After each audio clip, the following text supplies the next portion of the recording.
샬롬, 반갑습니다. 새해 복 많이 받으시고요. 참 대한민국은 정말 좋습니다. 또 이렇게 무뎌졌던 우리 마음을 새롭게 시작하는 또 새로운 한 해를 또 한 달 만에 주셨기에 다시 한번 오늘 이 시간 말씀을 통해서 은혜를 누리고 결단하여서 2022년에는 분명히 변화되며 하나님 앞에 열매를 맺을 수 있는 귀한 성도들이 되기를 바랍니다. 우리가 삶을 살아가다 보면 어떤 고민과 문제들을 많이 갖게 됩니다. 그럴 때마다 우리는 누군가를 찾아가서 우리의 그 질문에 답을 얻기도 하고 또 조언을 얻고 권면을 듣기도 합니다.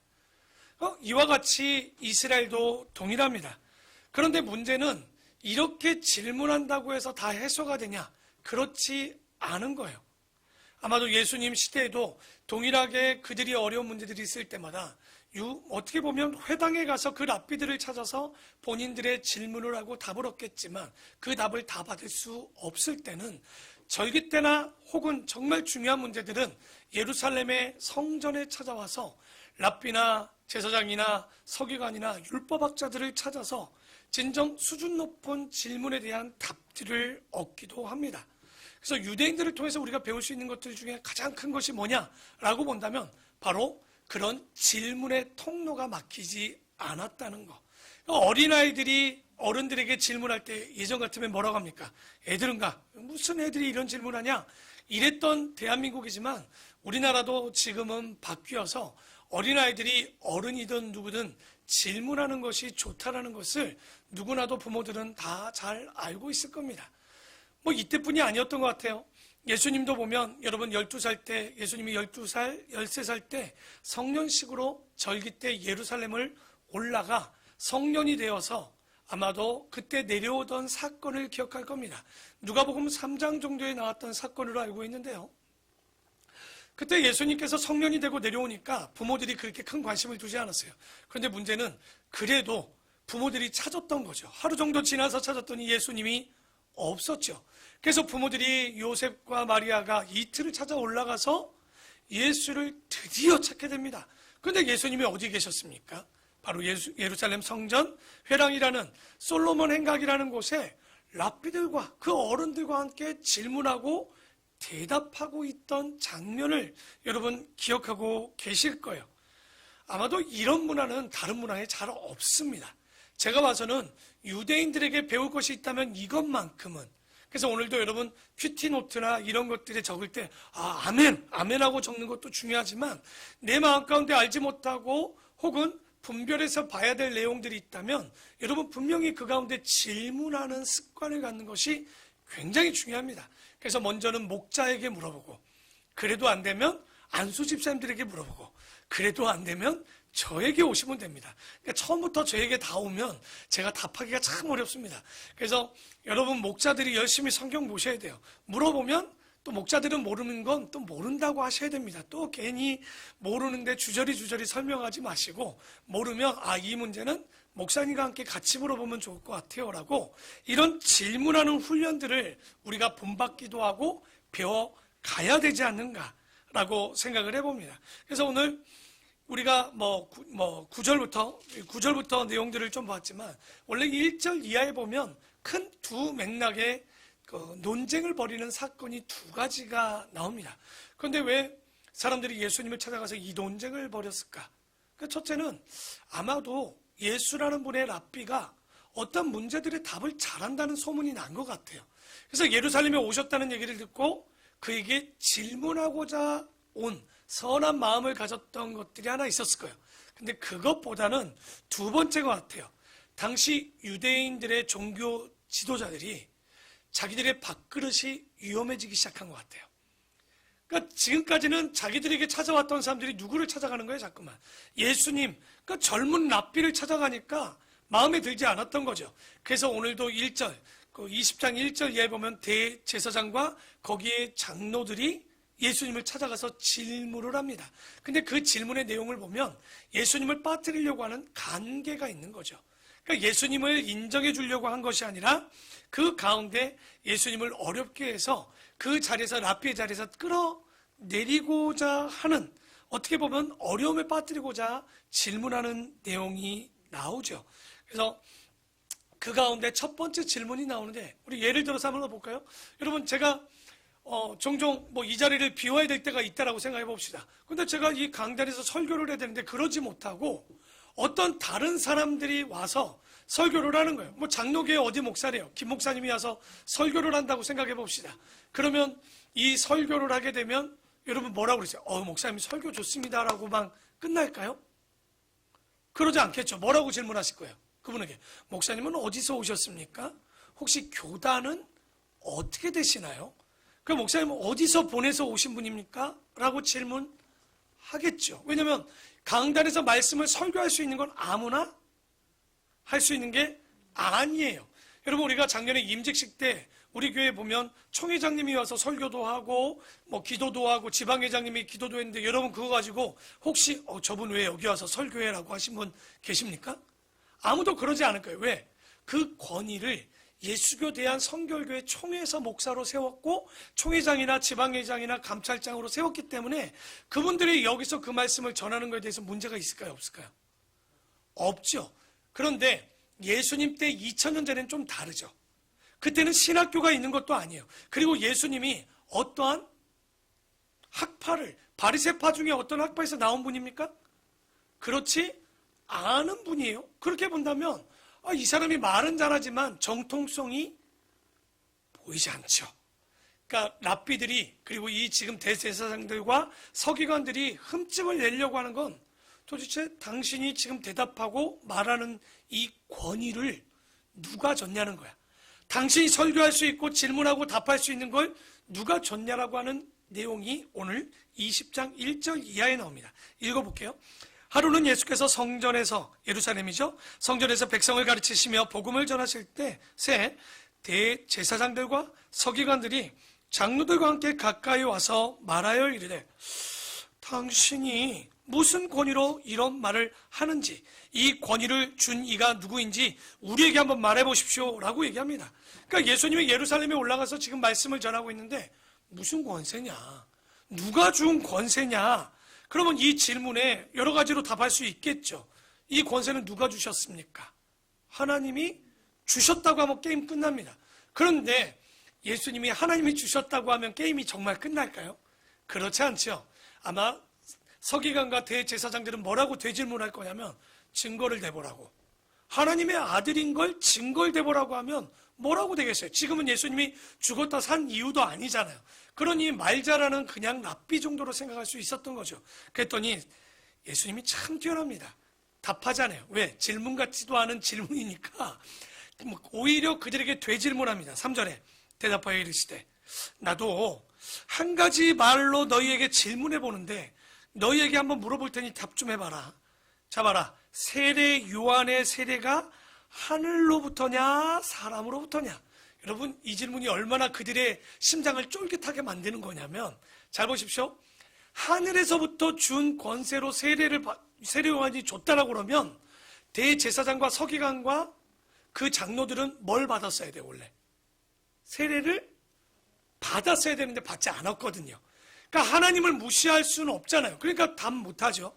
그러면 사람의 준 권세다라고 그러면 무슨 또 문제가 생기냐면, 지금 대제사장과 주변의 사람들은 세례 요한을 다 존경해요. 하나님이 준 권능으로 세례를 줬다고 생각한단 말이에요. 그런데 사람이 줬다라고 그러면 누구를 인정하지 않는 걸로 되냐면 세례 요한을 인정하지 않는 거예요. 내가 따르는 사람을 싫다라고 얘기하면 여러분 가만히 두겠습니까? 그 무리들이 누구를 지금 욕되게 하겠습니까? 제사장이나 서기관들에게 돌로 쳐 죽일 수 있는 일이 벌어질 수 있는 거예요. 그러니까 예수님의 되질문에 지금 이 종교적 지도자들은 뭐 할 수 없는 거예요? 답변을 못합니다. 5절 볼까요? 그들이 서로 의논하여 이르되, 만일 하늘로부터라면 어찌하여 그를 믿지 아니하였느냐 할 것이요, 만일 사람으로부터 하면 백성이 요한을 선지자로 인정하니 그들이 다 우리를 뭘로 칠 거라고요? 돌로 치는 거죠. 그러니까 이거는 오히려 질문했다가 된통 당한 거예요. 말도 못하는 거죠. 그랬더니 7절에 돌로 칠 것이요라고 하고 대답합니다. 그 질문했던 자들이 어디로부터인지 알지 못하겠는데 답을 못합니다. 왜? 말하면 잘못하면 자기들이 지금 고초를 당하게 생긴 거죠. 그러니 예수께서 이르시되, 그래? 나도 무슨 권위로 이런 일을 하는지 너희에게 이르지 아니하리라 하시니라. 다시 말해 너희들도 대답하지 않았으니 나도 대답하지 않아도 괜찮은 거죠. 여러분 통쾌하지 않습니까? 사람들하고 대할 때 나도 이렇게 말을 좀 잘했으면 좋겠어요. 꼭 목소리가 왜 커지겠습니까? 내 말을 안 들어먹으니까 말로 안 되니까 목소리가 잠깐만 커지는 거잖아요. 그래서 우기는 경우들이 많이 생기는데 예수님은 절대 우기지 않습니다. 말 같지 않는 질문에도 어떻게 보면 우문현답처럼 그들에게 다시 한번 질문함을 통해서 그들이 어떤 말도 못하게 하는 굉장히 통쾌한 이야기를 오늘 8절까지 봤어요. 그런데 예수님이 여기서 끝내지 않습니다. 이 정도로 하면 또 덤비잖아요. 그러니까 정확히 짚고 나갑니다. 놓치지 마십시오. 이 질문의 첫 번째 질문은 뭐였어요? 당신이 지금 이렇게 말씀을 가르치는 권세를 누가 줬냐라고 질문한 거잖아요. 그러니까 예수님이 한 방 더 먹입니다. 그게 9절부터 18절까지 있는 내용으로 확실하게 짚고 넘어가는 거예요. 그럼 9절이 뭐냐? 그가 또 이 비유를 예수님께서 말씀하여 백성에게 말씀하기 시작하시니라. 한 사람이 포도원을 만들어 농비들에게 뭐를 주는 거예요? 세를 줬죠. 요즘도 우리 농사를 대신 져주고 농사가 끝나면 어떻게 합니까? 땅을 빌려준 사람에게 쌀이나 혹은 수확물을 예전에는 갖다 줬죠. 근데 지금 세금이라도 갖다 내야 된다라고 이야기를 하고 있습니다. 그런데 때가 이름에 포도원 소출 얼마를 바치게 하려고 한 종을 농부에게 보냈더니 이 농부들이 주인이 보낸 종을 어떻게 합니까? 못이 때리고 거저 보내는 거예요. 그러니까 세금은 주지도 않고 내쫓아버린 거죠. 왜? 내가 한 해 동안 얼마나 열심히 했는데 이거를 띄워주려니까 아까운 거예요. 그랬더니 11절에 다시 다른 종을 보냅니다. 그랬더니 그도 몹시 때리고 능욕하고 거저 보내었거늘 다시 우리나라랑 똑같은 것 같아요. 몇 번째? 3-4번은 해야지. 세 번째 종을 또 보냈더니 이 종도 상하게 하고 그 농부들이 내쫓아보는 일들이 벌어지게 됩니다. 그랬더니 포도원 주인이 이르되 어찌할까? 내 사랑하는 아들을 보내리니 그들이 혹 그는 존대하리라 하였더니 농부들이 그를 보고 서로 의논하여 이르되 이는 상속자니까 그 아들만 죽이면 이제 이 땅은 누구께 되는 거예요? 내게 되겠다라는 거예요. 그러니까 그 내용들을 딱 들어봐도 지금 누구 얘기일 것 같아요? 포도원 주인이 누구겠습니까? 하나님이신 거죠. 그 아들은 누구겠습니까? 예수 그리스도죠. 그런데 이 얘기는 이 땅에 너희들을 선택해서 이 땅을 잘 다스리고 정복하라고 줬지 그 땅의 주인이 너희들이라고 얘기하지 않았어요. 그런데도 불구하고 그 소산물을 그 주인에게 세금으로 내지 않았다는 거죠. 여러분 15절 볼까요? 그랬더니 어떻게 합니까? 포도원 밖에 내쫓아 죽였느니라. 그런즉 포도원 주인이 이 사람들을 너희 같으면 어떻게 하겠느냐? 와서 그 농부들을 진멸하고 포도원을 다른 사람들에게 주리라 하시니 사람들이 듣고 이르되 그렇게 되면 안 되지요 라고 얘기했다라는 거예요. 그러니까 옆에 있던 사람들이 뭐라고? 그렇게 되면 안 되는데. 그렇죠. 왜냐면 그렇게 하면 안 되고 뭘 드려야 되는 거예요? 그 주인에게 세금을 줘야지. 어떻게 그 종을 때리고 그 아들까지 죽일 수 있느냐? 여러분은 지금 알고 보면 한 7절, 8절밖에 되지 않는 이야기를 보았지만 이 비유는 1400년의 이야기를 8절로 함축해 놓은 거예요. 이게 모세 때부터 예수님까지의 이야기를 단 8절로 끝냅니다. 그게 뭐냐? 야, 너희들 죽어 없어져야 되는 종놈들이지만 농부들, 땅도 없는 것들을 내가 너희들을 데려다가 가나안 땅에 땅을 줬단 말이에요. 그 땅을 다스리고 정복하고 누굴 왕으로 하냐? 하나님을 왕으로 하려고 했건만 이것들이 땅에서 소산물이 나오니까 욕심이 생긴 거예요. 주인에게 세금을 안 주고 싶네. 종을 보내도 종을 때려 죽이는 거예요. 여러분 잘 보세요. 종을 3명만 보냈을까요? 예레미야 때 이렇게 얘기합니다. 새벽부터 계속 종을 보냈다고요. 그게 누구예요? 예언자들을 끊임없이 보냈지만 이스라엘 백성들은 그들을 어떻게 했습니까? 잡아서 죽이거나 가두고 말씀 듣기를 기뻐하지 않았다는 거예요. 그래서 안 되고 안 되니 이제 누구를 보내줬죠? 그 아들 예수 그리스도를 보냈지만 그마저도 어떻게 하겠다는 거예요? 잡아 죽일 것에 대한 예언까지도 지금 하고 계시는 거예요. 같이 이 짧은 내용이지만 이 종들을 보냈지만 종까지 패 죽이는, 그러니까 구약부터 십자가까지의 이야기를 이 짤막한 비유로 예수님이 정말 이렇게 짧게 줄이고 계시는 거예요. 여러분 우리가 이 정도의 실력이 필요합니다. 여러분, 구약과 신약을 10가지로 하면 10계명이겠죠. 더 크게 하면 레위기를 얘기할 수 있겠죠. 레위기를 줄이면 10계명이고 10계명을 줄이면 어떻게 됩니까? 두 가지로 나눠지죠. 뭐죠? 하나님 사랑, 이웃 사랑. 근데 이것도 너무 길어. 그러면 잘 알죠. 돌아오라라는, 우리가 이 문장 하나면 이 성경을 해석할 수 있는 거예요. 여러분, 지금 우리가 창세기부터 요한계시록까지 설교를 5년째 하고 있습니다. 이거를 알고 보면 5년에도 할 수 있어야 돼요. 근데 우리는 새벽에는 1년 동안, 이제 이번 주 돌아오는 주부터 한 5일에서 한 7일 정도 하겠지만 1년 정도를 가지고 줄여서 얘기할 수 있습니다. 이걸 더 줄이면 이 66권을 72시간, 아니 더 줄이면 50시간 이하로, 진짜 줄이면 2시간도 할 수 있습니다. 정말 줄이면 1시간, 아니 한마디로 끝냅니다. 돌아와야 너 사는 길이야. 끝. 여러분, 성경을 이렇게 못하면 돌아오라부터 시작하면 되잖아요. 돌아오는데 어떻게 돌아와야 돼? 제대로 돌아오면 하나님과의 관계 회복, 사랑과의 관계 회복. 근데 어떻게?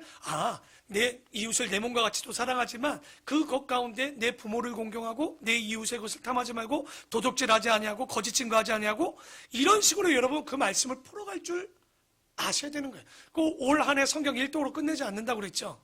창세기가 어떤 책입니까? 이제 지나가면서 한 번씩 물어보려고요. 제가 저희 아들에게도 어제 물어봤어요. 야, 민수기가 어떤 책이니? 자기가 보는 어떤 영상이 있어요. 그거 보고 자기가 얘기해 보겠대. 그러니까 여러분, 일부러 목사들로 태어난 게 어쩔 수 있겠습니까? 질문 수준도 다르고 제가 다르게 질문하겠죠. 그러니까 이렇게 질문하면 여러분 얘기할 수 있어야 돼요. 민수기? 영수기 친구? 이러면 큰일 나요. 민수기는 영수기 친구가 아닙니다. 절대. 그렇죠? 이게 들은 건 있다고 백성의 수를 센다? 이렇게 끝나면 굉장히 죄송한데, 이거는 상급은 아니고 하급 정도의 대답밖에 되지 않아요. 내용은 맞겠지만. 그러니까 여러분, 성경을 예수님처럼, 아니 예수님이 아니어도 우리 교회 집사님이 22분 계시고 직분자가 13분 계십니다. 그러면 거의 7분 정도, 거의 40분이 직분을 받고 계시는데, 잘 보십시오. 집사 정도 수준이 되려면 사도행전 7장에 보면 스데반 집사님이 창세기부터 예수님까지의 이야기를 단 한 장에 끝냅니다. 한 60절로 끝냅니다. 그러니까 1절부터 60절까지 읽으면 예수 그리스도까지의 이야기가 딱 마무리가 되는 거예요. 근데 그분이 직분이 뭐라고요? 서리 집사는 아니지만 집사예요. 그러니까 안수 집사님들 긴장하고 계셔야 되겠죠? 물어보면 이제 요한계시록이 어떤 책인지, 마태마가 복음서가 무슨 책인지, 왜 똑같은 이야기를 4권에 똑같이 하고 있는지, 이걸 아무 생각 없으면 아무 생각 없이 10년이 지납니다. 그러나 우리가 이런 것들을 알아야 되는데 깨닫지 못하는 자들이 어떤 행위를 했느냐. 지금 보면 종교 지도자들이라는 사람들이 하나님께서 주신 이 땅에 청지기로 살라고 그랬더니 세금 내기를 싫어해요. 그게 뭐예요? 우리도 세금 냅니다. 뭐죠? 10분의 1, 11조가 헌금이라는 개념보다는 세금이라는 개념이 맞는 거예요. 이 땅에 우리가 살아감에 있어서 내가 일하고 받을 수 있는 이 월급을 주신 하나님이 그 땅을 주시고 생명을 줬으니까 여러분 월급 받는 거잖아요. 그렇죠? 그리고 직장을 주시고 벌 수 있도록 만들었으니까 벌지 못한 사람한테 내라고 하지 않잖아요.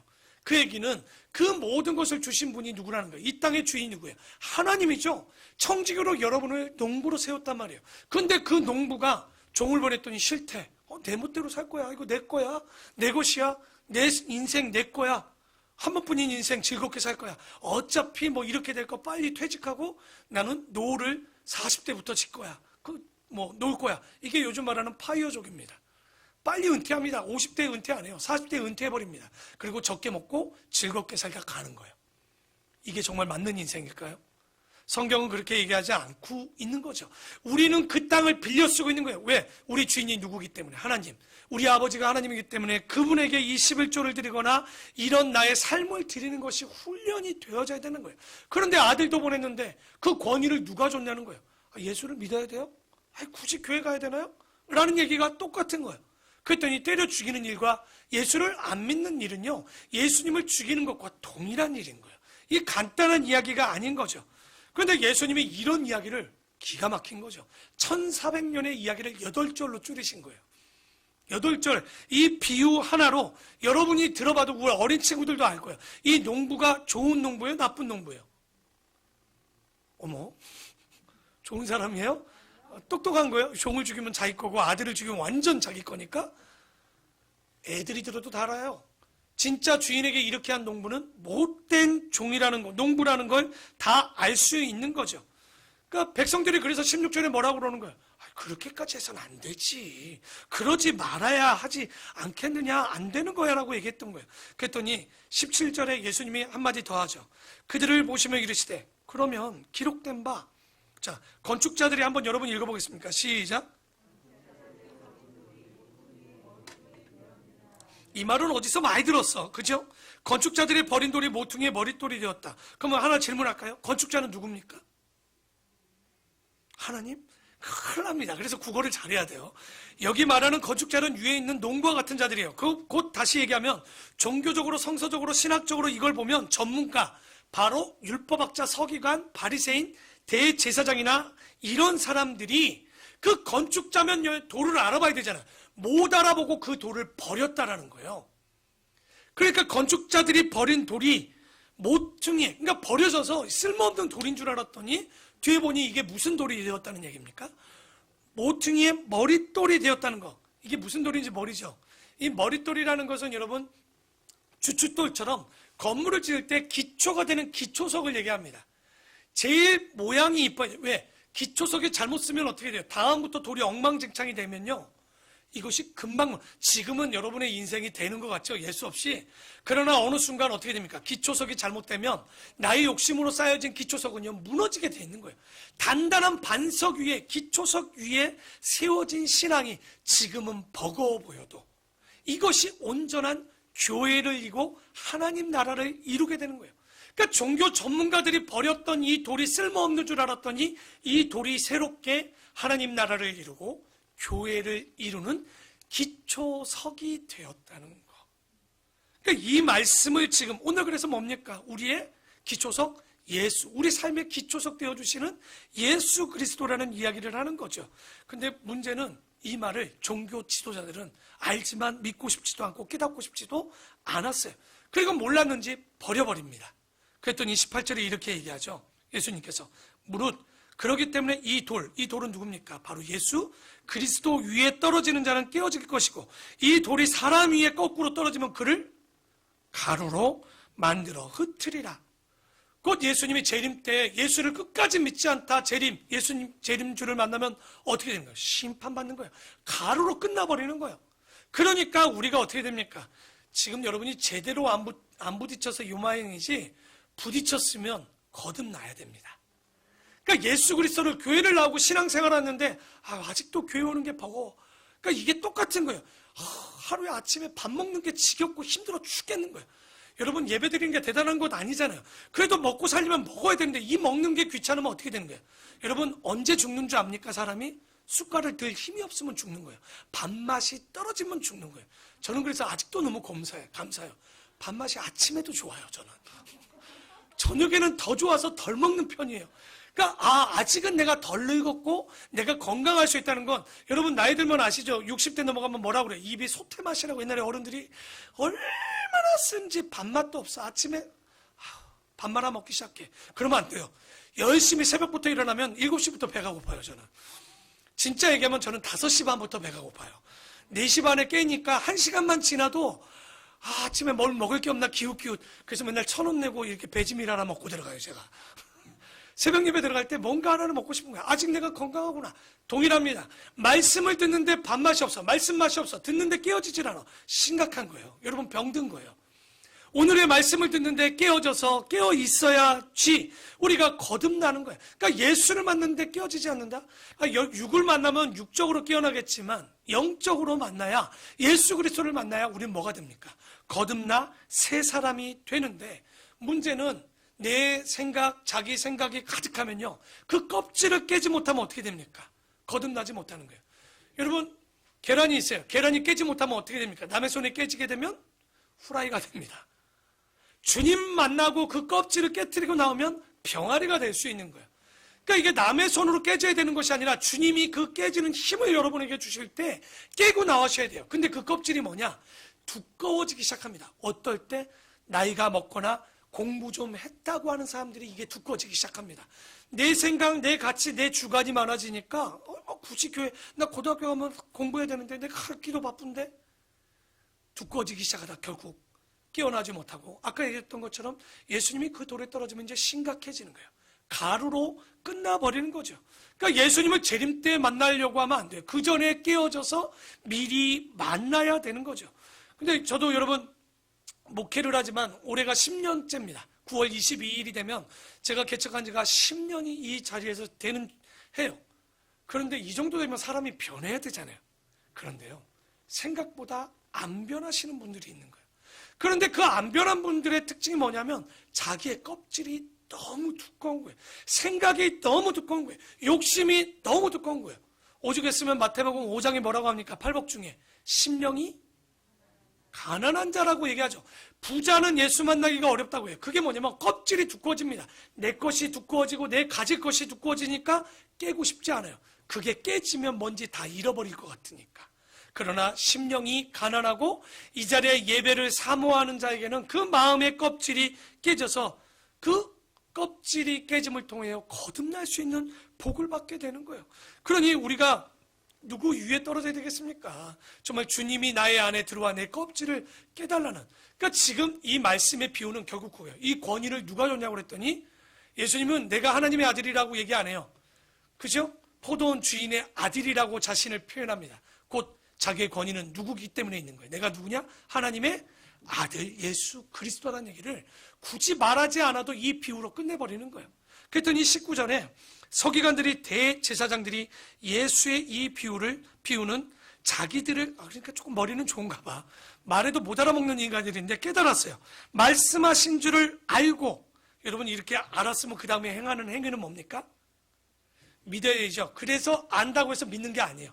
세상에 우리보다 안 믿는 사람들이 성경 많이 읽은 사람들이 있어요. 그런데 왜 그들은 아는데 안 믿을까요? 안다고 믿는 게 아니에요. 알고 믿는 건 주님이 도우시고 성령님이 깨닫게 하셔야 우리가 믿을 수 있는 거예요. 그래서 이들은 알았지만 예수를 즉시 잡고자 하되 이 분들이 하는 행동을 보십시오. 백성이 두려워서 잡지 못합니다. 그러면 이 종교 지도자들이 하나님을 두려워한 것입니까? 사람을 두려워한 것입니까? 그러니까 이런 거예요. 기회주의자들인 거예요. 하나님을 두려워해야 되는 사람들이 사람을 두려워하고 있다는 거예요. 그게 말도 안 되는 거죠. 그러니까 여러분 신앙생활 할 때 사람 눈치 보는 거 아니에요. 신앙은요, 믿음은요, 나를 그 십자가를 지는 한이 있어도 두렵지 않게 나가는 거예요. 그러니까 여러분 당당하십시오. 나가서 무슨 돈 좀 있어봐야 얼마 있어요. 자기도 새끼 먹고 나도 새끼 먹는데. 그죠? 건강하려고 두 끼 먹는 판에 무슨 먹는 것 때문에 그 사람들 앞에 빌빌 기면서 우리가 그럴 필요 없습니다. 항상 저는 우리 젊은이들이나 그리고 우리 어른들에게도 얘기했지만 누가 누구를 고용하는 사람이 되어야 되느냐? 내가 나를 고용할 정도의 실력을 가지십시오. 사람들은 나를 선택 안 할 수 있어요. 나를 잘 모르니까. 그러니 스스로를 선택할 수 있을 정도의 실력을 가질 수 있는 그런 사람이 좀 될 줄 알아야 되겠죠? 그리고 20절에 이에 그들이 엿보다가 예수를 총독의 다스림과 권세 아래에 넘기려 하여 정탐들을 보내어 그들을 스스로 의인인 채 하며 예수의 말을 뭐 하려고? 책 잡으려고. 그러니까 그 가운데 말하는 거. 왜? 자기들의 말로는 못 이기니까 이제 빌라도 총독을 힘입어 그러니까 빌라도 혹은 로마에게 그 사람이 제대로 믿음을 갖지 않고 신뢰하지 않는 사람이라는 것을 말로 그 분위기를 만들어서 지금 그 가운데 책을 잡으려고 한 거죠. 어떻게? 그들이 물어이르되 그러면 선생님 우리가 아노니 당신은 바로 말씀하시고 가르치시며 사람을 외모로 취하지 아니하시는 오직 진리로서 하나님의 도를 가르치시는 분 맞죠? 아주 아부는 하지만 맞는 말이에요. 틀린 말은 아니야. 그런데 이들이 그 아부를 하려고 한 게 아니었죠. 그게 뭡니까? 22절에 우리가 가이사에게 세를 바치는 것이 옳으니까 옳지 아니하니까. 요놈들이 또 빠뜨리려고 합니다. 가이사는 로마의 황제 시저를 가이사라고 성경은 우리 여러분 알죠? 네로 황제나 이런 사람을 가이사라고 불러요. 성경은 시저죠, 시저. 그 가이사에게 세금을 내는 게 맞을까요? 안 내는 게 맞을까요? 말 잘해야 되는 거예요. 왜냐하면 낸다라고 하면 저거 봐라. 유대인들한테 그렇죠. 저거 봐라. 예수가 너희들에게 구원의 메시아라고 하지만 로마 밑에서 로마에게 지금 아부하는 사람 아니냐? 이렇게 할 것이고 내지 말라고 하면 어떻게 할까요? 바로 빌라도 총독을 찾아가겠죠. 총독이요, 보십시오. 이 사람은 로마에 순종하지 않고 신뢰하지 않는 사람이니 반역자입니다라고 해서 잡아가게 하려고 하는 거예요. 이럴 때 예수님 말씀하시는 거 기가 막힙니다. 예수님께서 그 간사한 계획을 아셨죠? 그리고 이르시되 야 동전 하나 갖고 와봐라. 그 동전이 뭡니까? 데나리온. 데나리온 동전인데 여러분 우습게 보지 마십시오. 로마의 화폐입니다. 은화죠? 얼마입니까? 10만 원짜리예요. 데나리온 하루 일당이죠. 데나리온 하나를 내게 보이라. 자, 이 동전에 누구의 형상? 우리나라 같은 누가 있죠? 세종대왕이에요. 이순신이에요. 지금 정신이 없습니다. 누가 있는지. 네, 그 형상에 분명히 누구의 흉상이나 이런 게 있죠. 그 가스까지 보았더니 데나리온에는 가이사의 형상이 그려져 있었던 거예요. 그랬더니 대답하되 질문했던 자들이 얘기합니다. 뭣도 모르고 가이사의 것입니다. 예수님이 속으로 그랬죠. 근데 이때 걸렸다. 자, 25절에 딱 한마디 합니다. 이르시되 그래? 그러면 자 봐라. 가이사의 것은 가이사에게, 하나님의 것은 하나님께 바쳐. 이게 또 말이 좀 어렵네. 가이사의 걸 또 바쳐야 되고 하나님 것도 바쳐야 되는, 두 가지 다 바쳐야 된다는 거예요. 근데 니들이 선택해서 알아서 바치라는 얘기죠. 그러니까 지금 여러분, 그래서 예수를 믿는 게 왜 좋은 줄 압니까? 어떻게 보면 양난이 되어도 앞으로 뒤로 못 가고 옆으로도 못 가는 사면 초가가 있어도 우리가 하나님을 믿는다는 건 왜 즐거운 일이에요? 사면이 막혀도 어디가 뚫렸으니까요. 그래서 사면 초과해봐야 우린 지붕이 뚫려 있습니다. 그러니까 예수님도요, 지금 이런 이야기들을 보면 아주 놀라운 거예요. 그랬더니 26절에 이렇게 얘기하죠. 그들이 백성 앞에서 그의 말을 능히 책잡지 못하고 그의 대답을 놀랍게 여겼다고 그러는데, 원어에 보면 경탄에 이르지 못해서 말을 이어갈 수 없는 거예요. 예수님이 그래서 그 문제를 넘어갑니다. 지금 20장의 이야기는 언제 이야기냐면, 잘 보십시오. 예수님이 십자가에 돌아가기 일주일 전의 사건이에요. 지금 바리새인들도 서기관들도 대제사장들도 지금 빌라도도 헤롯도 다 누구를 죽이려고 그래요? 예수를 잡아 죽이려고, 책 잡으려고 지금 난린 거예요. 서기관들, 바리새인들, 대제사장 나왔죠. 이제 누가 남았어요? 하나 또 남았네요. 그게 누구냐? 바로 사두개파인들이 하나 나옵니다. 그러니까 이 사람들, 다음에 이거 한번 꼭 정의를 하고 할 거예요. 바리새인이 왜 나왔는지, 사두개인이 왜 나왔는지를 우리가 좀 알아야 되는데, 27절에 이렇게 얘기합니다. 부활이 없다고 주장하는 사두개인 중 어떤 이들이 왔대요. 여러분, 우리에게 부활이 있다 없다? 없으면 바울이 고린도전서 15장에 보면 우리가 부활 없으면 인생 헛것이야, 우리. 부활 때문에 우리가 지금 이렇게 지금 명절에도 쉬지 않고 끝나고 또 이렇게 하고 말씀을 듣는 건데, 부활이 없다는 놈들이 2000년 전에 있었어요. 그 뭐냐? 부활이 없다는 사두개인들이 부활이 없대요. 그들이 뭐라고 그러냐면, 물어 이래요. 선생님이요, 모세가 우리에게 써주기를, 만일 어떤 사람이 형이 아내를 두고 자식이 없어 죽었어요. 그러면 그 둘째 동생이 그 형수를 취하여 상속자를 세워야 되는 거예요. 그러니까 좀 우리 같으면 이해가 안 가죠. 형이 죽었어. 형수가 있잖아. 그러면 동생이 형수랑 합방을 해서 아이를 낳아야 돼요.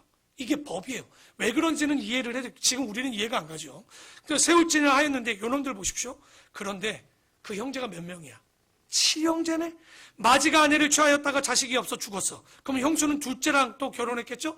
둘째가 또 죽었어. 아이 없이. 셋째랑 결혼했어요? 셋째랑 결혼하다가 계속했는데 7째까지 다 자식이 없고 죽고 그 여자도 죽었어.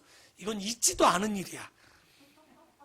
그런데 지금 뭐 하고 싶은 거예요? 예수님을 책 잡아서 강계로 빠뜨리고 싶은 거예요. 그랬더니 7이 다 그를 아내로 취하였으니 부활 때 그 중에 누가 누구의 아내가 되릴까?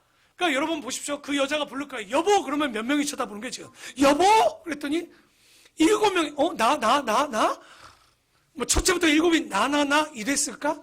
그래서 여러분, 천국이 어떤 곳인지 누가 가는지 어떻게 생겼는지 여러분 아셔야 돼요.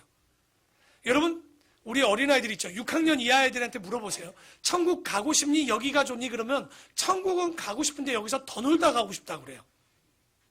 왜 그 아이들이 그렇게 얘기하는 줄 압니까? 천국에 대한 소망도 모르고 천국이 어떤 곳인지를 잘 몰라요. 그러니까 자기들이 알고 있는 건 지금이 너무 재밌어. 내가 좋아하는 게임, 내가 좋아하는 사람들, 내가 좋아하는 친구들하고 노는 게 너무 재밌어서 천국을 가고 싶어도 어떻게 가고 싶지? 좀 놀다 가고 싶어. 그런데 여러분이 그 즐거운 천국은요, 우리가 헤아릴 수 없는 지금의 기쁨보다 영원히 더 많다는 거예요. 고통은 없어. 여자들은 애는 안 나니까. 얼마나 좋아요. 그러니까 천국이 어떤지를 좀 알아야 되잖아요. 자, 33절 볼까요?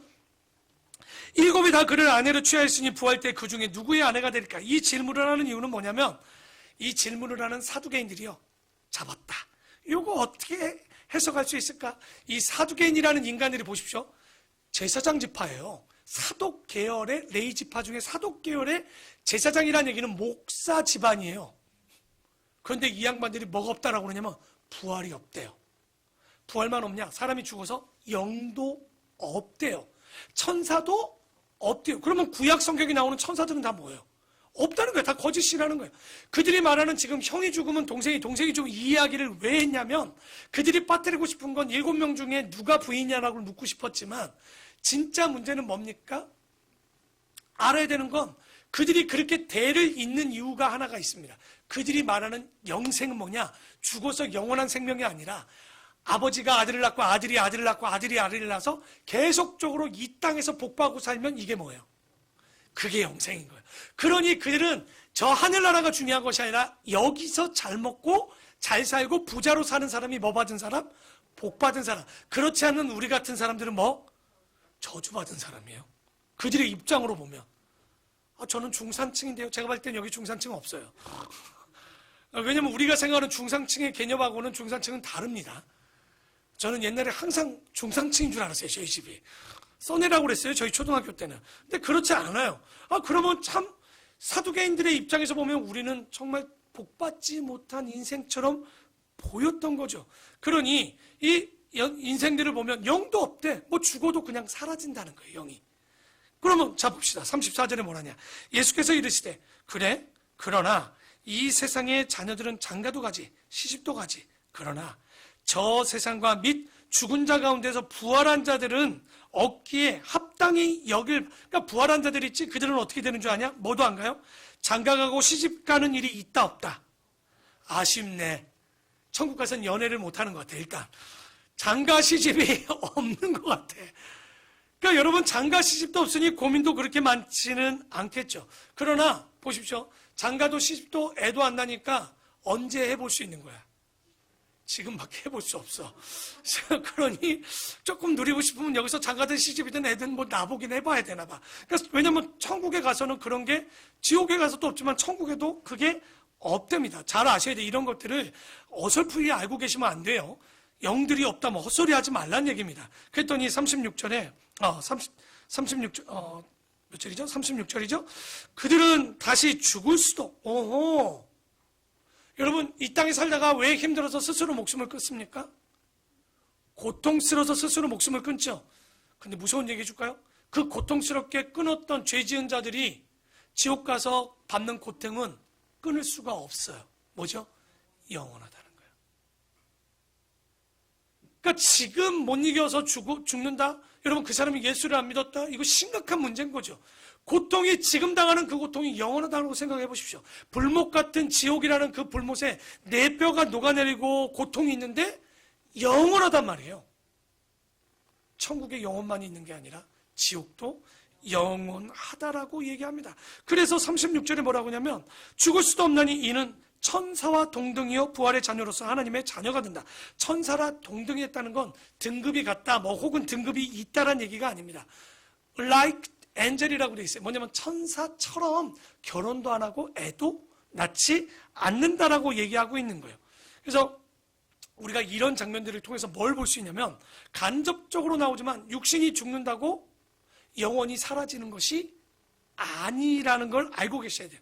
그러니까 육체의 죽음은 흙으로 돌아가지만 영은 무로 돌아가는 것이 아니라 존재한다는 것에 교리가 나타나는 장면이 여기도 있어요. 또 하나 우리 지난번에 봤어요. 가난한 누구? 나사로, 부자. 그래서 아브라함의 품과 음부라는 곳에 가 있던 장면을 보셨죠. 이런 거 예수님이 비유라고 했지만 비유라는 말도 없이 이야기했던 장면이잖아요. 우리가 천국, 그러니까 여러분 지금 죽으면 정확히 얘기하면 천국을 바로 가지 않아요. 아브라함의 품이라고 하는 파라다이스, 뭡니까? 낙원에 먼저 가 있는 거예요. 그게 주님이 오실 때 온전한 천국에 이제 확실히 들어가는 거고, 그리고 하나 음부는 뭐예요? 지옥은 아직은 아니에요. 그렇죠? 그러나 주님이 오실 때 이 음부에 있던 자들이 진짜 이제 지옥에 가죠. 근데 이제 헷갈리니까 우리는 뭐라고 그래요? 죽으면 천국 가고 지옥 간다라고 얘기를 하지만 원래는 성경적으로 보면 바로 가지 않죠. 그건 제 얘기가 아니라 성경이 얘기하고 있는 내용인 거예요. 그 이야기의 시작은 뭡니까? 지옥은 뭐가 남아있어요? 보셨어요? 그 부자가 그 유황불 구덩이 속에 있으면서 외쳤던 게 하나님이시여, 아브라함이시여, 뭐라고 합니까? 이 물 한 방울 찍어서 나 좀 찍어주면 안 될까요? 그리고요, 혹시나 보니까 내 형제들 찾아가서 내 형제들이 이곳에 오지 않도록 사람 좀 보내달라고. 곧 그 얘기는 감이 오십니까? 천국은 솔직히 이 고통과 슬픔도 없기 때문에 기억이, 이런 기억들은 지워질 거예요. 근데 지옥은 다 기억이 있는 거예요. 내 자식이 지옥 가는 거, 내 형제가 지옥 가는 걸 다 알 수 있는 거예요. 이게 무서운 거예요.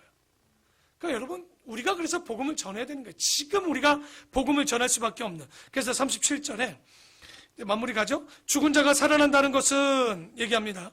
모세도 가시떨기에 관한 글에서, 그러니까 출애굽기에 나왔던 장면이죠. 호렙산에서 모세가 하나님을 만나는 장면입니다. 떨기에 관한 글에서 주를 아브라함의 하나님이요 이삭의 하나님이요 야곱의 하나님이시라 칭하였나니 하나님은 죽은 자의 하나님이 아니요 살아있는 자의 하나님이시라. 하나님에게는 모든 사람이 살았느니라 하시느니라. 이거 뭐냐? 육체가 죽어서 호흡이 끊어지면 흙으로 돌아가지만 영혼은 온데간데 없이 사라지는 것이 아니라 그 영혼 중에 아브라함의 품 음부로 갈 수 있는 것이 있는 거죠. 그러니까 죽어서 무로 돌아가지 않습니다, 여러분. 이거 정확히 기억하셔야 돼요. 그러니까 만약 그랬다면 아브라함의 하나님, 이삭의 하나님, 야곱의 하나님이라고 못해요. 왜냐하면 여러분, 이거 지금 읽었지만 참 충격적인 이야기예요. 모세가 누구의 하나님이라고 그래서 죽은 자의 하나님을 얘기하지 않아요. 아브라함의 하나님, 이삭의 하나님, 야곱의 하나님이라고 얘기했던 것은 이들이 죽은 자의 하나님을 찾았던 게 아니라 예수님이 지금 뭐라고 합니까? 산 자의 하나님을 찾았다라고 말씀합니다. 다시 말해서 결코 그들은 죽은 게 아니라 다시 살아 부활했다는 거죠. 그러니까 영적으로 왜 이런 얘기를 하냐?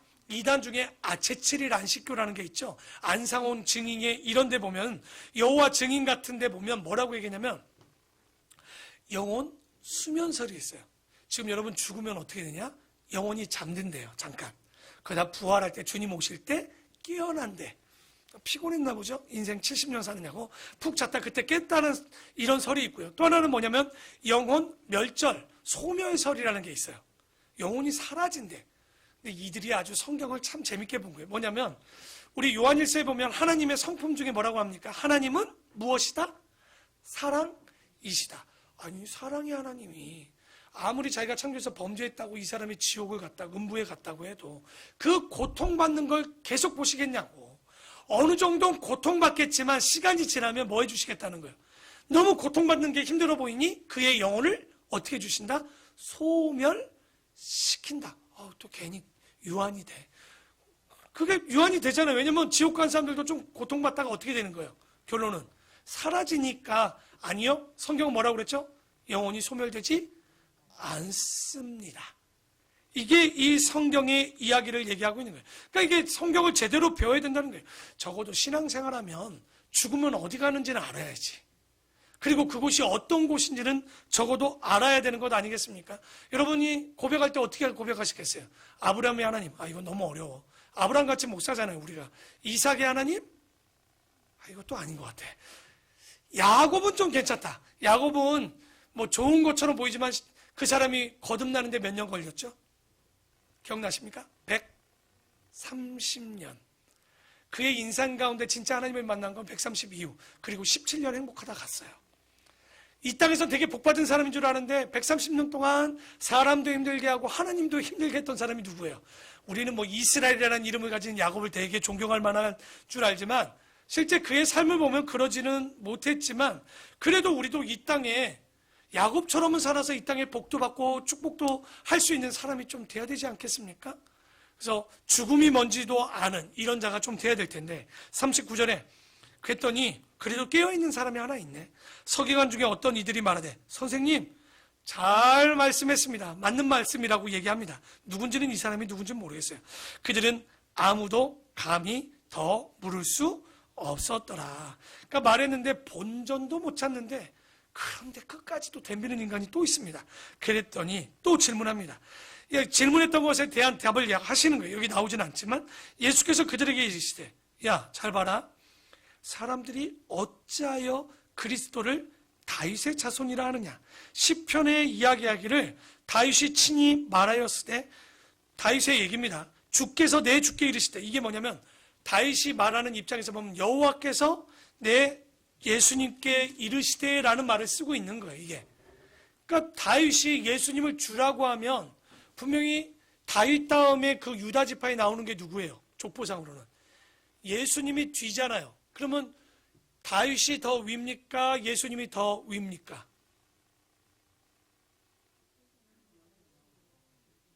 사람적으로 보면 사람들이 왜 이 얘기를 지금 하냐면 메시아를 기대하는데 어떤 메시아를 기대합니까? 다윗의 자손 예수 그리스도 메시아를 기도하는 거예요. 근데 잘 알라는 얘기예요. 메시아는 너희들이 생각하는 다윗과 같은 메시아는 뭡니까? 로마의 압제 가운데 나를 구원할 자로 알고 있지만 나는 그런 메시아가 아니야. 그분보다 더 먼저 계셨던 그 주님은 너희들을 죄 가운데 구원할 자임을 이 이야기로 하고 있는 거예요. 그래서 내가 너의 원수를 내 발등상으로 삼을 때까지 내 우편에 앉았으라 하셨도다 하였느니라. 그런즉 다윗이 그리스도를 주라 칭하였으니 어찌 다윗의 자손이 될 수 있겠느냐. 이게 시편 110편 1절에 있는 내용인데 잘못된 메시아관을 이야기하고 있습니다. 그래서 예수님 이야기에 더 이상 사람들이 말을 어떻게 보면 더 이상 그 말을 말대꾸를 할 수가 없는 거죠. 여러분, 유대인들이 하나님께 받은 은사가 있다고 합니다. 그게 혹시 알고 계십니까? 그들이 받은 은사. 지혜? 아니요. 말입니다. 왜 말이라고 얘기하냐면 유대인들이 옛날 때부터 잘했어요. 지금 혹시 메이드 인 이스라엘 제품 혹시 사보신 분이 있어요? 그러니까 여기 한국에 계신 분 중에. 거의 여기까지 넘어오는 제품이 없을 거예요. 그 사람들은요, 제품이나 이런 걸로 돈 벌어먹고 살지 않습니다. 미국이나 이런 대부분의 기업들에 보면, 총수를 보면 유대인들이 대부분이죠. 그들이 뭘로 먹고 삽니까?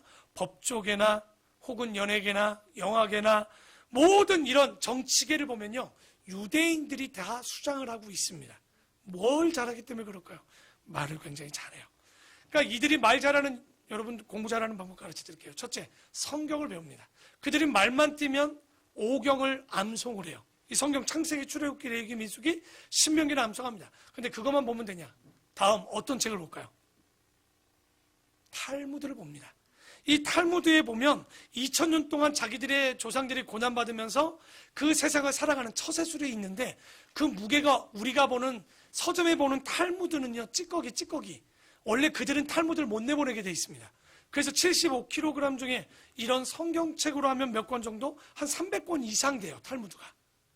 그러니까 엄청난 지혜서를 보는데 그러다 보니까 그 지혜를 가지고 어떻게 공부를 하느냐. 우리나라는 도서관에 가면 떠들면 돼요, 안 돼요? 근데 이스라엘 도서관은 다릅니다. 가서 계속 토론하게 돼 있어요. 논쟁하게 돼 있어요. 너의 생각하면 몇 번째 생각이 나와야 돼요.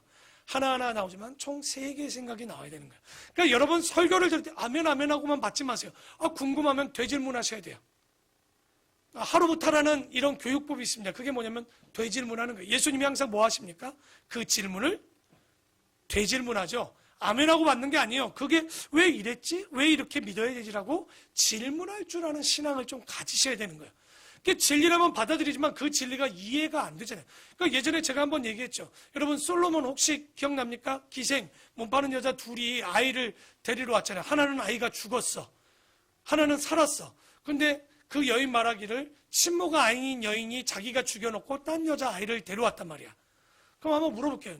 누가 친모예요? 그때 솔로몬의 판결 가운데. 그 아이를 반으로 자르자 했을 때 솔로몬이 누구에게 그 아이의 엄마라고 얘기했습니까? 자르지 말라는 여인이 왜 친모예요, 근데? 엄마의 사랑이라. 요즘 엄마의 사랑이 있는데 신문에 그 아이를 놓고 게임을 하고 술 먹으러 가서 아이를 죽입니까? 요즘 같을 때 그런 얘기하면 그게 친엄마라고 할 수 있을까요?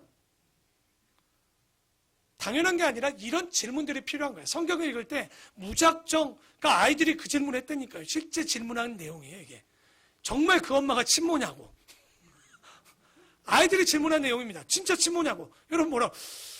친모가 아니라 저 아이가 키우라고 얘기를 했는데 진짜 친모인지 키울 수 있을 만한 엄마한테 맡겼는지는 알 수 없네요. 그러니까 이게 바로 질문하는 형식으로 이스라엘 사람들은 자기들의 사고를 넓혀가는 거예요. 그러니까 우리나라의 아이들이 수학을 공부할 때 왜 잘합니까? 주입식 수학이죠. 근데 실제 이 문제를 가지고 구글이나 이런 데 가면 희한한 문제 내거든요. 막 저 비행기 안에 넣을 수 있는 축구공의 숫자를 내시오 그러면 우리나라는 막 계산해요. 막 계산해갖고 축구공이 얼마니까 막. 근데 그 구글이나 이런 대기업들은 그런 걸 묻는 게 아니에요. 사람들의 사고가 어떻게 그것을 정답이 있는 게 아니거든요. 그러니까 우리가 그런 사고를 들리려면 세상에서 못 가르쳐 줍니다. 바로 신앙으로서 이들이 이렇게 똑똑해질 수 있는 거예요. 그러니까 우리가 이런 거 볼 때, 그래서 예수님이 죽는 이유가 있습니다. 왜 죽임 당하는 줄 압니까? 여러분 알죠? 말로 안 되면 어떻게 돼요? 소리 지르다 결국 죽이는 거예요. 예수님은 말을 너무 잘하세요. 왜? 유대인 중에 유대인입니다. 스데반이 왜 돌 맞아 죽었겠습니까? 틀린 얘기를 안 해요. 그러니까 맞아 죽은 거예요. 그러니까 참 이런 것들을 보면 슬프지만, 그러니까 예수님이 말을 하면 너무 이기니까 그들에게 너무 힘든 거였던 거죠. 그래서 45절에 보니까 마지막입니다. 모든 백성이 들을 때 예수께서 그 제자들에게 이르시되 긴 옷을 입고 다니는 것을 원하며 시장에서 문안받는 것과 회당의 높은 자리에, 이 교만한 자들 있죠, 잔치의 윗자리를 좋아하는 서기관들을 조심하고 삼가라. 자, 마지막 절은 읽고 마무리하십시다. 47절 시작.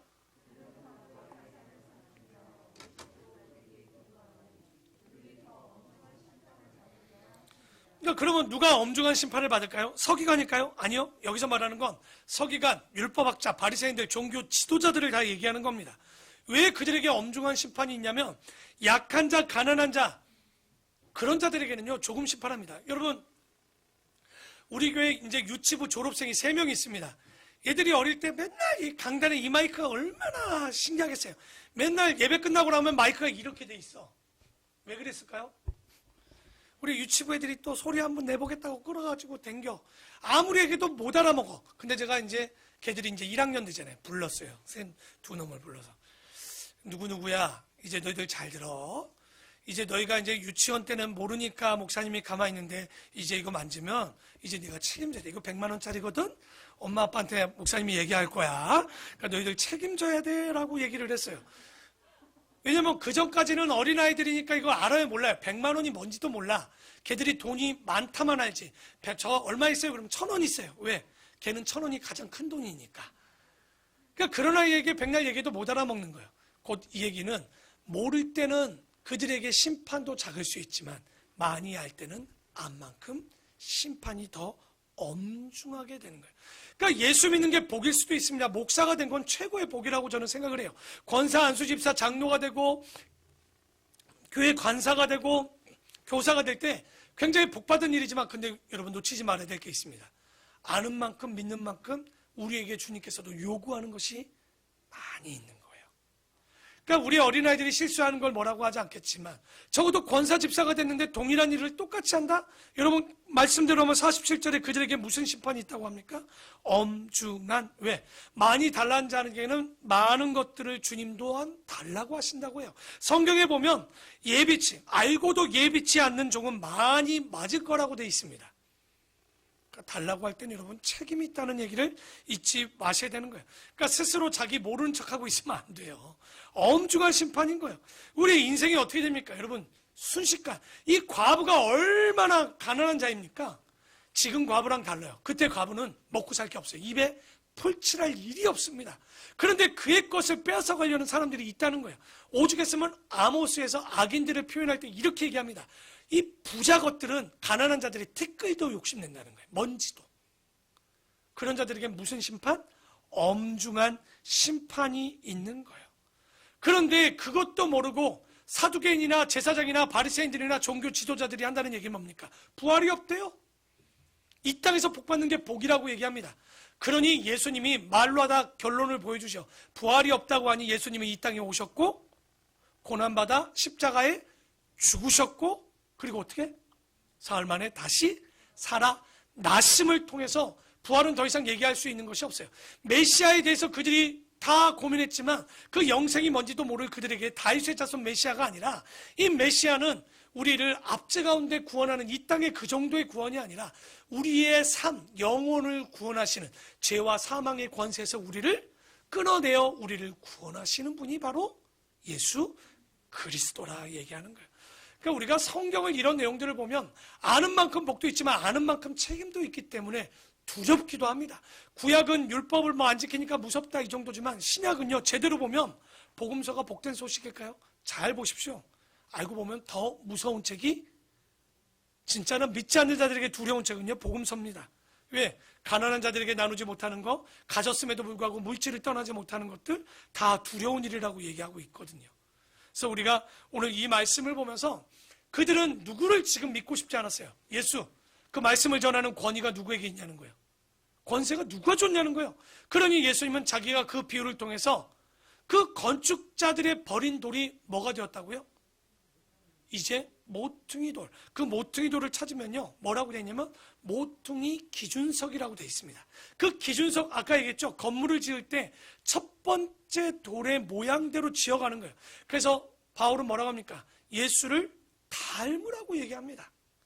내가 너희를 닮은, 예수 그리스도를 닮은 것 같이 너희도 나를 본받으라고 했던 이 바울의 얘기는 우리가 누구를 본받아야 되는 거예요? 먼저는 예수 그리스도. 그 기준석을 쌓아서 쌓아가야 되는데 지금 이게 문제가 생겼습니다. 왜? 어떤 문제가 생겼냐면 1800년도에 굉장히 설교를 잘했던 스펄전 목사님이란 분이 계십니다. 이분이 비유를 하나 하면서 설교 가운데 이렇게 해요. 여기 진수성찬이 하나 쌓여 있습니다. 여러분, 여기에 음식물 쓰레기가 쌓여 있습니다. 그런데 제 뒤에 돼지가 있어서 문을 열어줬는데 이 돼지가 어디에 가서 음식을 먹을까요? 라고 질문합니다. 어딜까요? 음식물 쓰레기로 갑니다.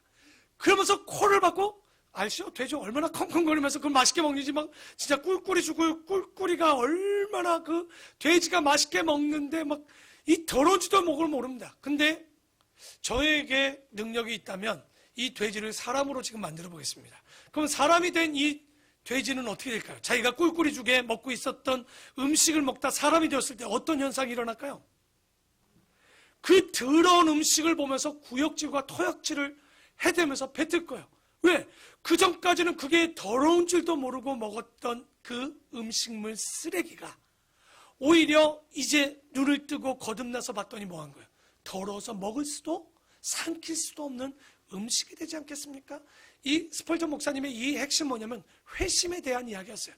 거듭난 자들이 어떻게 살아야 되는가? 거듭난 그리스도인들이, 근데 무서운 건 뭐냐면 죄성을 가진, 여러분 여기 다 예수 안 믿으면 다 어디 갑니까? 오늘 말씀대로는 지옥입니다. 그런데도 불구하고 두려워하지 않아요. 오히려 죄 짓는 걸 자랑까지도 합니다.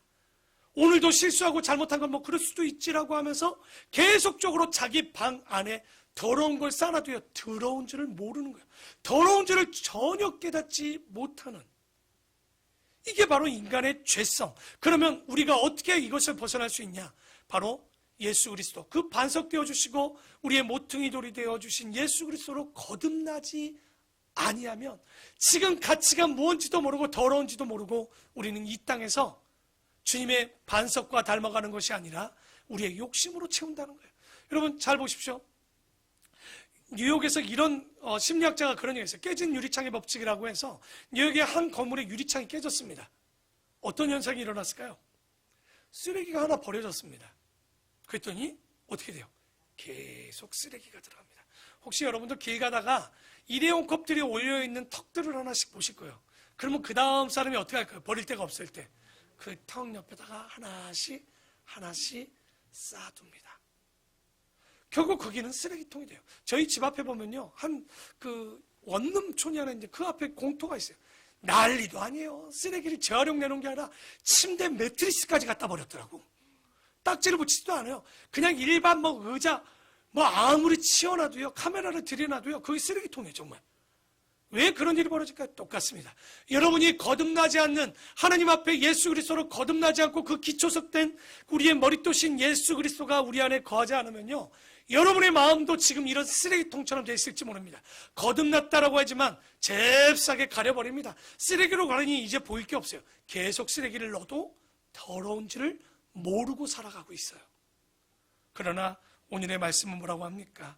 이제 그 말씀 가운데 거듭나라고 합니다. 여러분 거듭나셔야 됩니다. 예수 그리스도의 그 말씀이 내 안에 들어와셔서 정말 이제 그 버려진 돌이 모퉁이 돌의 기초석이 되어주셔서 우리의 집들, 우리의 교회의 집, 가정의 집, 하나님 나라의 집을 지어주는 기본석이, 기초석이 될 수 있도록 여러분 기도하십시오.